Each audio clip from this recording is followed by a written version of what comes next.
বিসমিল্লাহির রহমানির রহিম। বাংলাদেশ জাতীয় ছাত্র দল শহীদ প্রেসিডেন্ট জিয়া রহমানের এই প্রতিষ্ঠা তার হাত ধরে বাংলাদেশ জাতীয় দলের ছাত্র দল করা।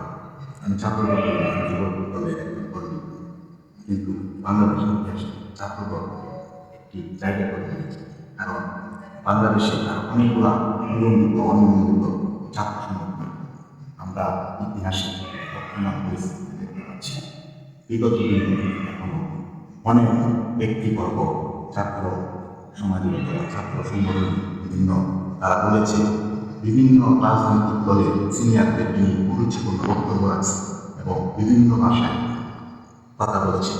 আমরা দেখতে পাচ্ছি এখনো বা অতীতে, কিন্তু বাংলাদেশ জাতীয় দলের ছাত্রদল আজ পর্যন্ত কোনো ব্যক্তি বা কোনো দলের কথা এবং কোনো সিনিয়র ব্যক্তিবর্গদেরকে নিয়ে কুরুচিপূর্ণ বক্তব্য রাখেনি। এটা ইতিহাসে সাক্ষী থাকবে। কারণ এটা কি জানেন, আজকে কথার বড় কাহিনী হচ্ছে আমরা জাতীয় দলের ছাত্র যারা তারা এই আদর্শটাকে পালন করে জিয়া রহমান। আর সামনে এই আদর্শটা আগামী রাষ্ট্রনায়ক যা তারেক রহমানের হাত ধরে ছাত্রদল এই ছাত্র সমাজের দিকে একটি ইতিহাস করবে। আগামী দিনে চলবে বাংলাদেশ জাতীয় দলের ছাত্রদল এই ভূমিকা নিয়ে চলতেছে। যেরকম আপনারা দেখেন ঢাকা বিশ্ববিদ্যালয় থেকে একটি ছাত্র উঠে আসা আবিদুল ইসলাম খান, তার ভাষা এবং তার চলাফেরা স্টাইলগুলো আপনারা দেখেন সে কতটুকু টেকনিক ক্লাস এবং তার কতটুকু অভিজ্ঞতা আছে।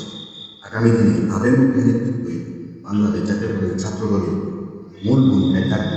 এটা তারেক রহমানের প্ল্যান। তারেক রহমান দেশে আসার পরে বলছে আই প্ল্যান।